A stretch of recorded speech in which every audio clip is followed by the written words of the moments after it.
The wedding invitation arrived on embossed cardstock so thick it could stop a bullet, not that I'd mentioned that particular metaphor to my family. Gold lettering announced the union of Gregory Noonan, neurosurgeon, to Cassandra Utley, federal prosecutor. Black tie required, +1 encouraged.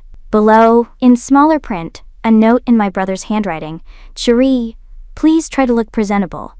This is an important event for our family's reputation." I held it up to the light in my Fort Bragg office, where 3 stars sat on my desk and a map of global operations covered the wall behind me, and I laughed for the first time in a week. My family has always measured success in titles you could print on business cards. My oldest brother Gregory, neurosurgeon, published researcher, TED Talk speaker. My sister Janice, federal judge, youngest ever appointed in the Southern District, regular guest on cable news discussing constitutional law. And then there was me, Sherry, the middle child. The one who works for the government. When pressed, which was rare because pressing would require actual interest, they assumed I had some mid-level position at the VA or maybe the Department of Defense doing something. Paperwork, probably. Nothing impressive enough to discuss at the country club. I'd been a lieutenant general in the United States Army for 3 years. I commanded 40,000 soldiers. I deployed to 7 combat zones. The president had personally awarded me the Defense Distinguished Service Medal. But at family dinners, when Gregory discussed his latest published paper on neuroplasticity and Janice mentioned her recent ruling that made national headlines, I was asked if I'd thought about settling down or finding something more stable. The thing about being chronically underestimated is that it becomes its own form of camouflage. In my line of work, anonymity is operational security. And in my family, being dismissed meant I never had to compete for attention I didn't want anyway. So when Gregory's wedding invitation arrived with that condescending little note, I saw an opportunity. Not for revenge, that would be petty. For education. I called my aide, Colonel Minton, into my office. "Ma'am?" He stood at attention, though I'd told him 100 times he didn't need to in my private office.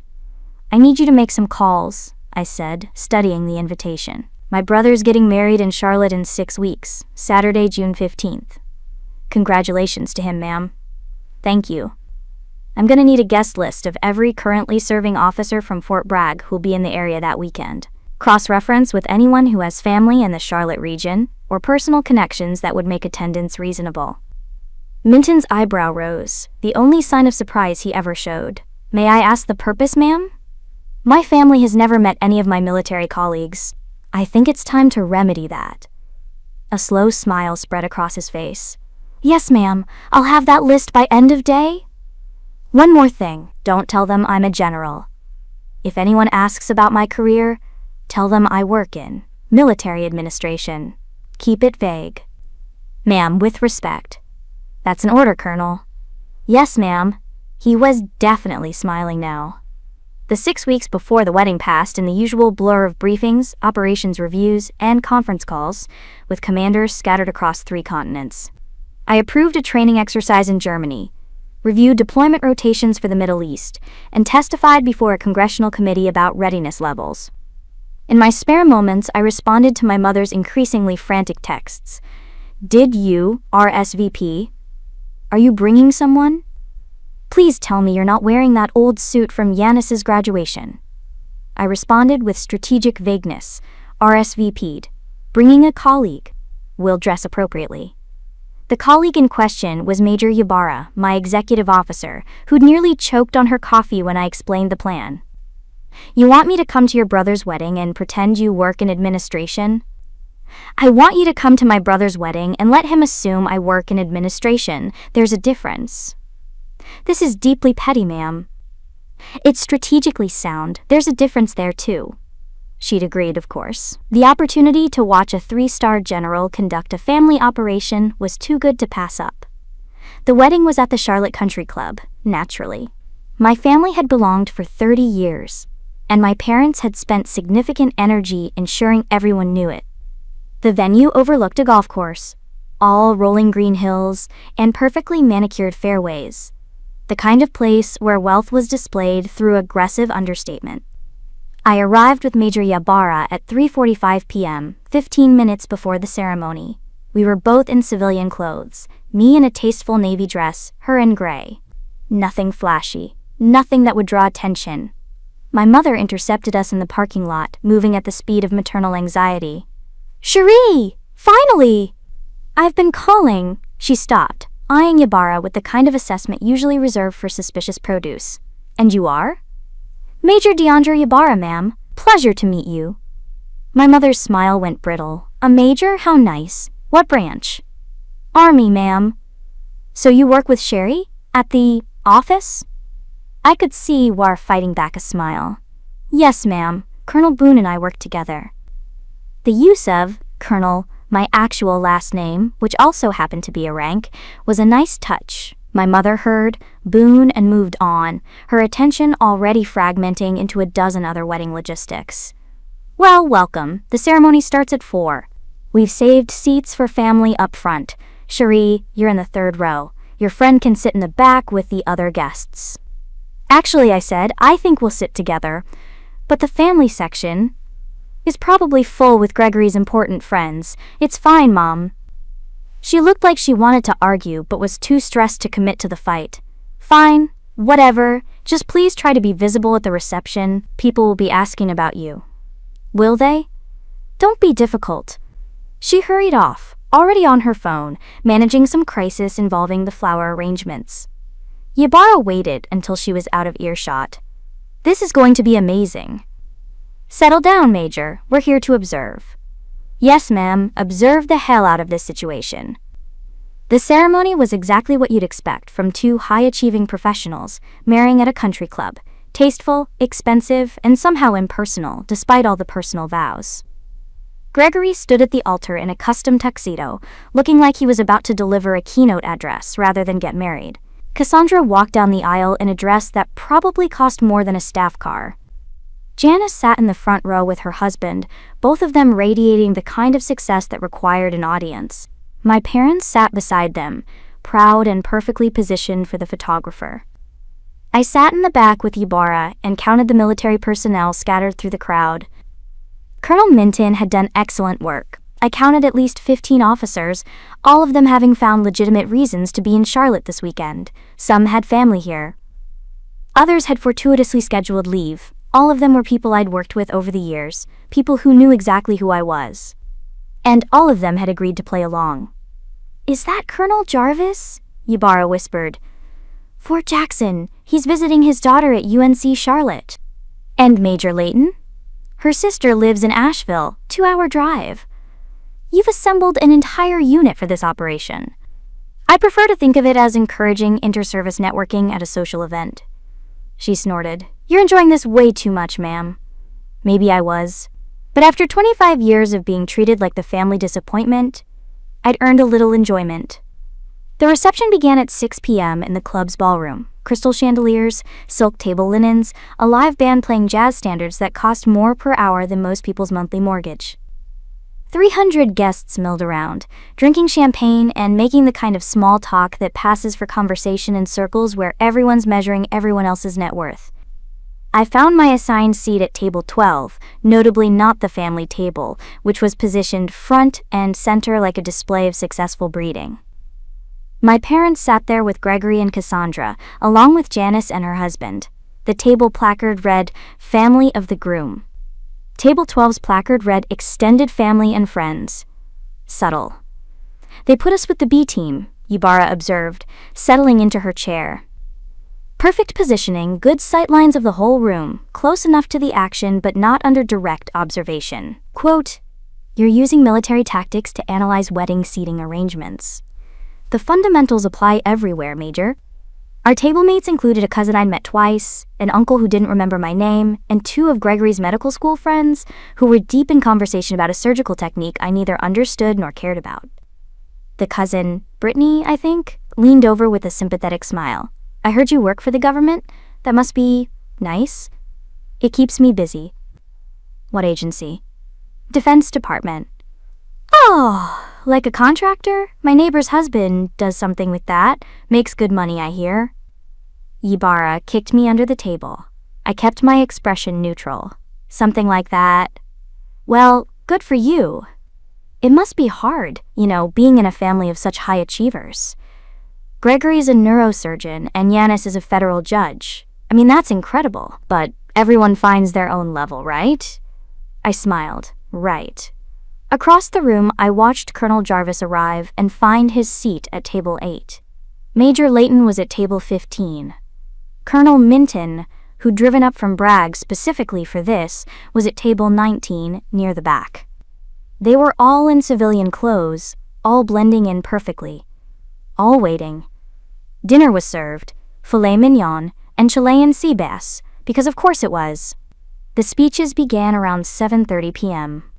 The best man, one of Gregory's surgical residents, told a story about Gregory's dedication that made him sound like he'd personally discovered penicillin.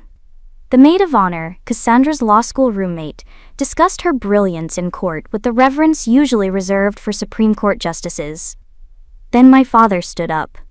He was good at this, public speaking, commanding a room. He'd been a corporate attorney for 40 years, and he knew how to work an audience.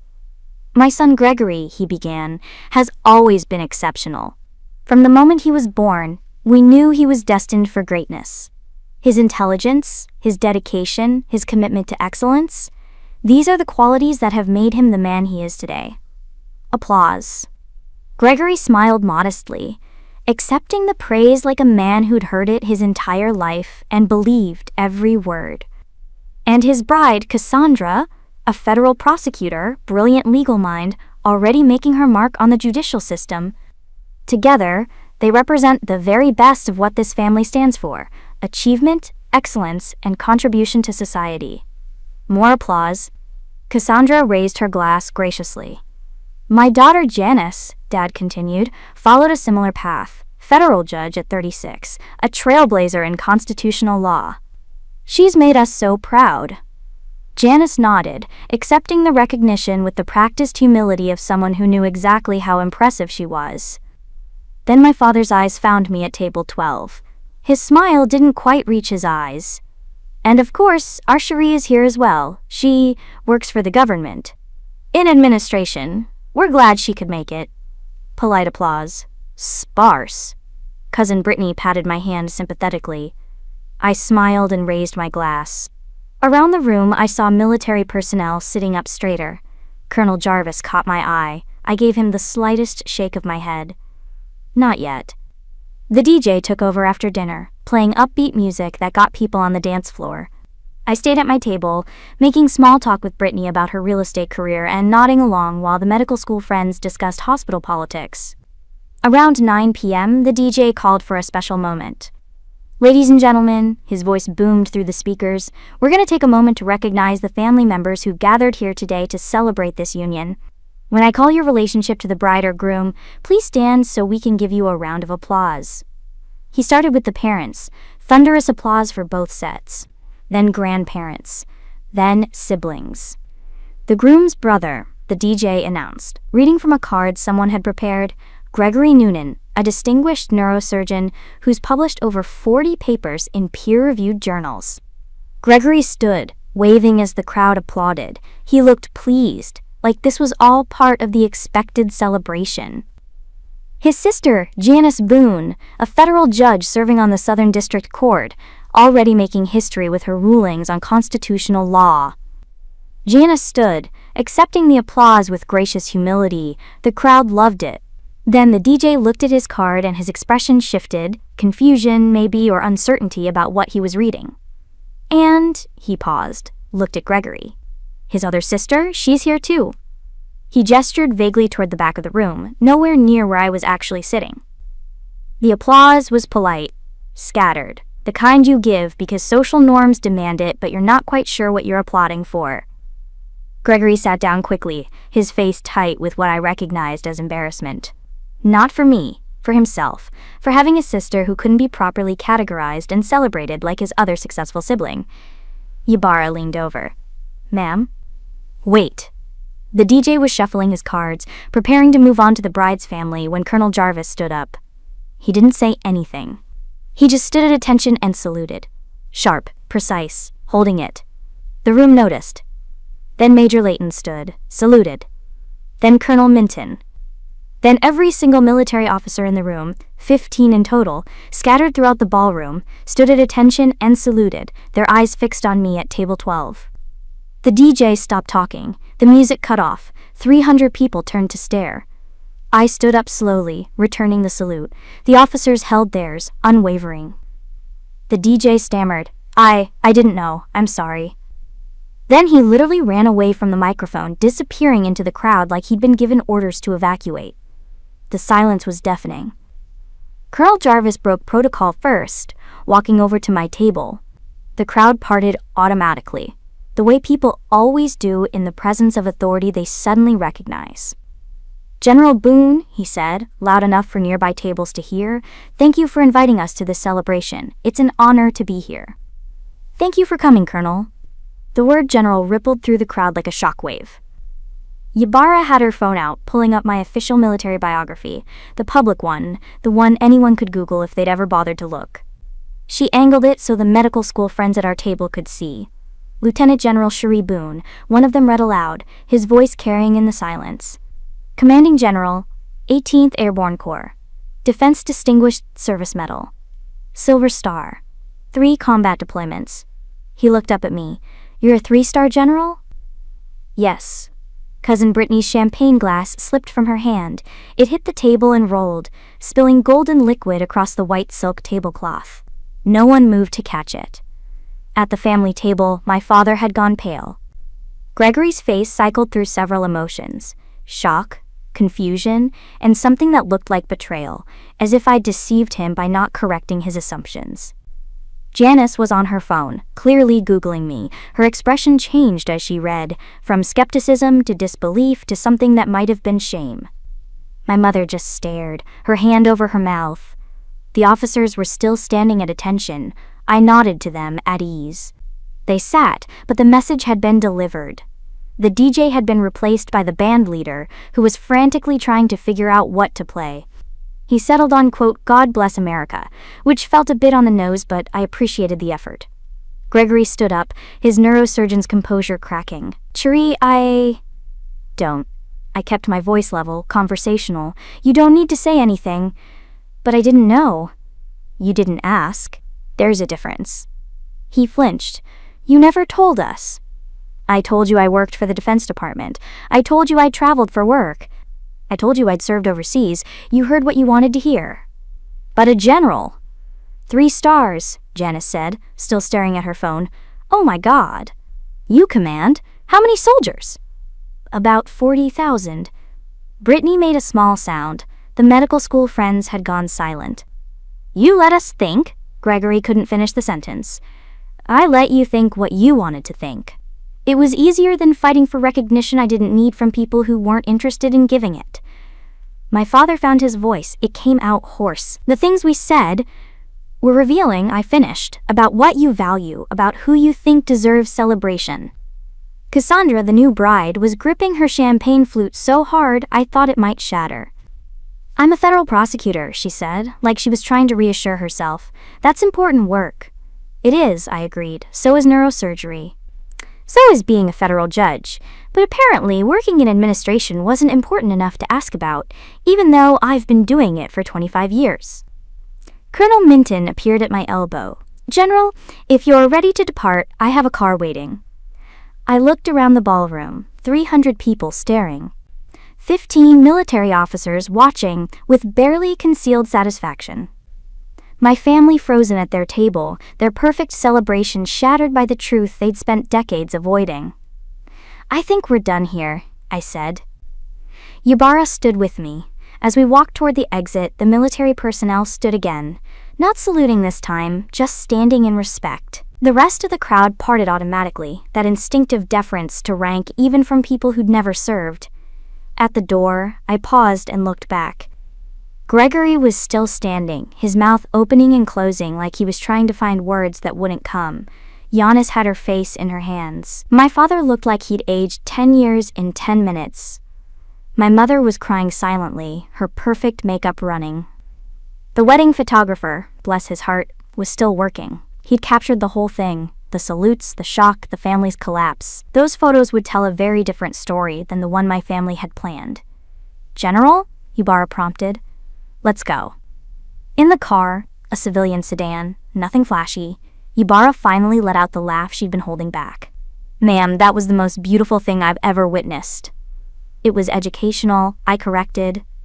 It was revenge. It was truth. There's a difference. You orchestrated 15 officers to attend your brother's wedding just to prove a point. I encouraged inter-service networking at a social function. If that networking happened to reveal information my family should have known for 25 years, that's just efficient resource management. She laughed again. You're terrifying, ma'am. Thank you, Major. My phone started buzzing. Texts from my mother, my father, both siblings. I silenced it and looked out the window at Charlotte passing by. Streetlights and late-night restaurants and people going about their Saturday evenings, unaware that a few miles away, a family's carefully constructed hierarchy had just collapsed under the weight of their own assumptions. Do you feel better? Yubara asked. I feel honest, I said. For the first time in 25 years, my family sees me as I actually am. Not as they wanted me to be, not as they assumed I was, as I am. And if they reach out, if they apologize, then we'll see if they can hear the answers this time. My phone kept buzzing. I let it. 3 days later, back at Fort Bragg, I received a letter, hand-delivered to my office by courier. My mother's handwriting on the envelope. I opened it at my desk, under the map of global operations and next to the 3 stars that had always been there, visible to anyone who bothered to look. Cherie, I don't know where to begin. Your father and I have been talking for days, trying to understand how we got everything so wrong. How we spent 25 years not seeing what was right in front of us. I want to say we didn't know, but that's not true. We didn't ask, we didn't look. We decided who you were based on who we thought you should be, and when you didn't fit that mold, we simply dismissed you. Gregory is devastated. Not because you ruined his wedding. He knows you didn't, but because he realized he spent his entire adult life competing with an idea of you rather than knowing the reality. Giannis is the same. Your father wants to visit, to see your base, meet your colleagues, understand what you've been doing all these years. I don't know if you'll allow that, I don't know if you should, but I want you to know I'm proud of you. I'm ashamed it took public humiliation for me to say it, but I'm proud of everything you've accomplished, everything you are. I hope someday we can earn the right to be part of your life again. Love, Mom. I read it twice. Then I filed it in my desk drawer and went back to work. 2 weeks later, I invited my parents to Fort Bragg for a change of command ceremony. They came. They wore their best clothes and sat in the audience with 200 other guests, and they watched as I transferred command of 40,000 soldiers with the same precision and authority I'd been demonstrating for 25 years. Afterward, my father shook my hand. He didn't say he was proud. Those words would take time. But he looked at me differently, like he was seeing me for the first time. I have a lot to learn about your life, he said. Yes, I agreed. You do. Will you teach me? I thought about that empty applause at the wedding, about his other sister, about 25 years of being dismissed. Then I thought about the letter in my desk drawer, about the fact that they'd come today, about the possibility that people could change, if given the right motivation. Maybe, I said, if you're willing to listen. I'm willing. We'd see. Time would tell if that willingness translated into actual change, or if this was just another performance for an audience that was finally paying attention. But either way, I was done living in their shadow, done accepting their version of who I should be, done apologizing for the space I took up in a family that had never bothered to measure it properly. I was a lieutenant general in the United States Army. I commanded 40,000 soldiers. I'd earned every star on my shoulder. And my family, whether they understood it or not, whether they accepted it or not, would have to live with that truth, just like I'd been living with it all along.